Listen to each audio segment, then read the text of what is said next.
Ani, Bazu, Nagani, Anishtabek, Nini, Stacey Laforme, Disneykas, Credit Junjaba, Mainga Dodum, Mississaugas, Anishinaabe Dowell.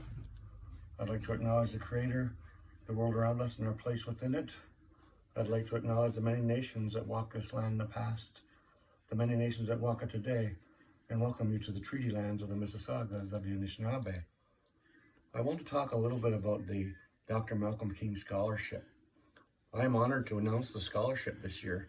You know, Dr. Malcolm King is a member of the Mississaugas of Credit, is a health researcher at the University of Saskatchewan, joining the Department of Community Health and Epidemiology in October 2017. From 2009 to 2016, Dr. King led the CIHR Institute of Aboriginal People's Health as its scientific director, spearheading the development of a national health research agenda aimed at improving wellness and achieving health equity for First Nations peoples, Métis and Inuit in Canada. The scholarship is an annual scholarship in the amount of $15,000 to be conferred on a junior fellow every year of attendance at Massey College. All junior fellows are eligible. The candidate's field of work must be related to wellness, understood in the broadest sense, including fields of education, nursing, medicine, as well as social sciences, laws, arts, humanities, science, and engineering.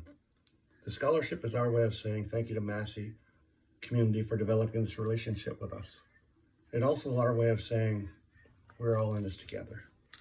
This year, the first year, the recipient of the Malcolm King Scholarship, and I apologize if I get this name wrong, is Hiroshi Hirasuki. On behalf of the MCFN, I offer congratulations. You know, I think it's a fitting lead-in to this week's activities and a demonstration of our ongoing relationship that we announce the scholarship at the beginning of the week. And once again, my congratulations to the student. I look forward to meeting you, talking to you, and maybe we can set up a meeting with Malcolm. This week is a celebration or an education in the history of Indigenous peoples. Although that's a long journey that can't be completed in a week, we shall hear of the good, the bad, and the ugly of the Indigenous people. Yet realize that much of our story includes many of you. See, Indigenous people have a lot to be proud of, whether it's our connection to the land, our 7 teachings that demonstrate our way of life, our creation story. We have held on to much of it through a lot of adversity, and the pieces that were lost to us, we are reclaiming. It is important to reclaim your past, your history, for it is as much a part of you as the life you live today.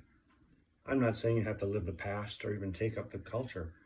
I'm saying it is a means, a way to help understand who you are and where you belong, or at least where you think you do or do not belong. It is knowledge, valuable knowledge, for you are the sum of your journey through history, and knowledge will help you understand others and yourself. Now, I could take this concept even further into the realms of universal connectivity, but that's more of a personal philosophical choice than an actual message to you, so I'll spare you that part of it. You're welcome. So I wanted to end with a story about, I call it a story, other people call it a poem. I wanted to end with a story about a tree. I was asked some time ago to write a story about the 150-year-old oak they saved. I didn't write the story at that time, but when I sat down to write it, what follows is a story about the tree. Not the story that I wanted, I'm sure, but it's a story that wanted to be told. It's simply called Stand. You call me beautiful, amazing. You argue to preserve my life. You will fight so that I may remain. Yet you only notice me because I've been called to your attention. Were I among my own in a field, would you even see me?